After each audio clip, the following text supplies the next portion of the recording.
அஸ்ஸலாமு அலைக்கும் ஃப்ரெண்ட்ஸ். ஒரு ஃபோன் காரணமாக 2 குழந்தைகளுக்கு இடையில நடந்த சண்டையில் 14 வயது சகோதரனினால் அவருடைய 11 வயசு தங்கை களத்து நெரிக்கப்பட்டு கொலை செய்யப்பட்டிருக்கிறார். இவர்களது தாய் வெளிநாட்டில் வேலை செய்து கொண்டிருக்கிறார். தந்தை காலையில் வேலைக்கு சென்றால் மாலை தான் அவர் வீடு வந்து சேருவார். இதற்கிடையே தான் இந்த சம்பவம் நடந்துள்ளது. இது மட்டக்களப்பு டிஸ்ட்ரிக்டில் ஏறாவூர் பகுதியில் கடந்த 28ஆம் தேதி நடந்த சம்பவம். இன்று இந்த செய்தி வெளியாகியுள்ளது. இவர்களுக்கிடையில் நடந்தது என்னவென்றால், தங்கையிடம் போன் இருந்துள்ளது. அவர் டிக்டாக் பார்த்து கொண்டிருந்திருக்கிறார். அதே நேரம் சகோதரன் அண்ணாவும் அந்த போனை கொண்டு நானும் டிக்டாக் பார்க்க வேண்டும் என்று இந்த தங்கை போனை அவரிடம் கொடுக்கவில்லை. இல்ல நான் பார்க்க வேண்டும், நான் பார்த்ததுக்கு அப்புறம் நீங்க பாருங்க அப்படின்னு இவள் கொடுக்காத காரணத்தால் கோபமடைந்த இந்த சகோதரன் என்ன செய்தார், சண்டை பிடித்து அவருடைய களத்தை நெருக்கியுள்ளார். சிறிது நேரம் களத்தை நெருக்கி கொண்டிருக்கும் போது அவர் மூச்சு திணறல் ஏற்பட்டு அவர் மயக்கம் அடைந்து கீழே விழுந்திருக்கிறார். இதை கண்ட அந்த அண்ணா அவர் பயந்த நிலையில் இதனூடாக எனக்கு என்ன நடக்குமோ என்று பயத்தினால் அந்த தங்கையை எடுத்துட்டு போய் அப்படியே குளியல் அறையில் உள்ள ஒரு நீர் தொட்டியில் தங்கையை உள்ளே போட்டுவிட்டு இவர் வீட்டில் இருந்து தலைமறைவாக இருக்கிறார். மாலையில் வீடு வந்த தந்தை இவர்கள் 2 பேரும் காணாததால் தேடி பார்த்துள்ளார். யாரின் சத்தமும் அங்கே இல்லை. இவர் வீட்டினுள் எல்லா இடமும் தேடி பார்க்கும் போது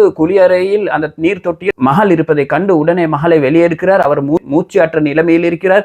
இவர் உடனே அந்த மகளை ஆஸ்பத்திரிக்கு கொண்டு போகிறார். அங்கே கொண்டு போய் பார்த்தால் டாக்டர் என்ன சொல்கிறார், இவருடைய உயிர் பிரிந்து ரொம்ப நேரமாகிறது, ஆனால் இவருடைய களத்து நெரிக்கப்பட்டிருக்கிறது என்பதையும் அவர்கள் சொல்லுகிறார்கள். எனவே இந்த சகோதரன் மீது தான் இவர்களுக்கு சந்தேகம் ஏற்பட்டு அவரையும் தேடுகிறார்கள். போலீஸ் மூலம் அவரை தேடி கண்டுபிடித்து அவர்களிடம் வாக்குமூலம் எடுக்கிறார்கள். அவர் உண்மை கதை அனைத்தையும் அவர் விவரிக்கிறார். இந்த போனை நான் கேட்டேன், அவர் தரவில்லை, அதனால் தான் இது நடந்தது அப்படி என்று. இந்த போன் மூலமாக இவ்வாறு நடப்பதை முன்கூட்டியே நாங்கள் அறிந்திருக்கிறோம். இந்த போன் எந்த அளவுக்கு கொடூரமானது, இதன் மூலம் குழந்தைகள் எந்த அளவுக்கு மோசமான நிலைக்கு தள்ளப்படுவார்கள் என்பது நாங்கள் ஒவ்வொரு நாளும் இந்த மீடியாக்களில் பார்த்து கொண்டுதான் இருக்கிறோம். இந்த போன்களை சிறுவர்கள் கையில் கொடுக்கும் போது கட்டாயமாக பெரியவர்கள் கண்காணிப்பில் தான் இந்த போனை சிறுவர்களிடம் கொடுத்து வைக்க வேண்டும். இல்லையெனில் இவர்கள் அவர்கள் நினைத்தவாறு இந்த போனினூடாக தேவையில்லாத பகுதிகளுக்கு சென்று அவர்கள் பார்க்க கூடாத காட்சிகளையும் பார்க்க நேரிடும். அதே போன்றுதான் சில கூடாத கெட்ட பழக்கங்களுக்கும் இவர்கள் அடிமையாகி விடுவார்கள், இந்த போனை தொடர்ந்தும் அவர்கள் பார்ப்பதனால். எனவே இந்த போன்களை அவர்கள் கையில் கொடுக்கும் போது பெரியவர்கள் கண்காணிப்பில் இருந்த வண்ணமே நீங்கள் கொடுக்க வேண்டும். போன் கட்டாயம் இருக்கத்தான் வேண்டும். தாய் வெளிநாட்டில் இருந்தால் தாயுடன் கதைப்பதற்கு கட்டாயம் போன் இருக்கத்தான் வேண்டும்.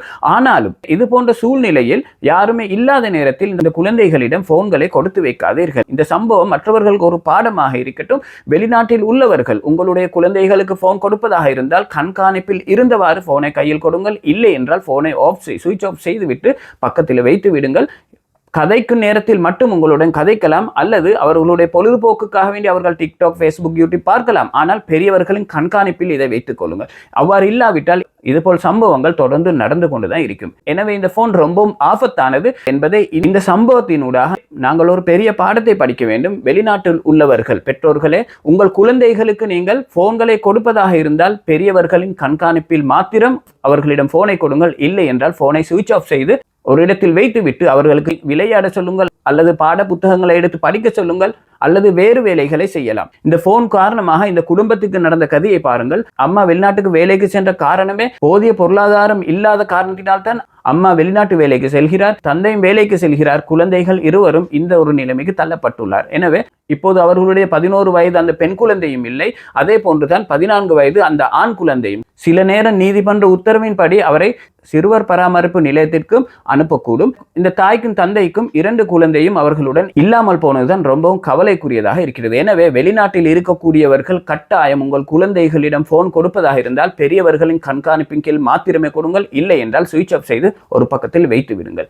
இந்த செய்தியை நான் உங்களிடம் கொண்டு வந்ததும் இந்த வெளிநாட்டில் உள்ளவர்கள் கட்டாயமாக உங்கள் குழந்தைகள் மீது கண்காணிப்பாக இருங்கள். அவர்கள் போனில் எதை பார்க்கிறார்கள், என்ன செய்து கொண்டிருக்கிறார்கள் என்பதை நீங்கள் கட்டாயமாக கண்காணித்துக் கொண்டிருங்கள். இந்த செய்தியை உங்கள் நண்பர்களிடம் ஷேர் செய்து அனைவருக்கும் தெரியப்படுத்துங்கள். இந்த போன் ஒரு ஆபத்தானது என்பதை நாம் கட்டாயம் உணர்ந்திருக்க வேண்டும். இதன் காரணமாக இந்த செய்தியை நான் உங்களிடம் கொண்டு வந்தேன். கட்டாயம் உங்கள் நண்பர்கள் அனைவரிடம் இந்த செய்தியை ஷேர் செய்து அவர்களையும் தெரியப்படுத்துங்கள். அதே போன்று என்னுடைய சேனலை இதுவரை நீங்கள் சப்ஸ்கிரைப் செய்யவில்லை என்றால் சப்ஸ்கிரைப் செய்து பெல் பட்டனை ஆல் செலக்ட் செய்து வைத்துக் கொள்ளுங்கள்.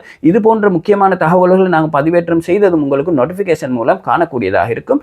உங்கள் அனைவருக்கும் நன்றி.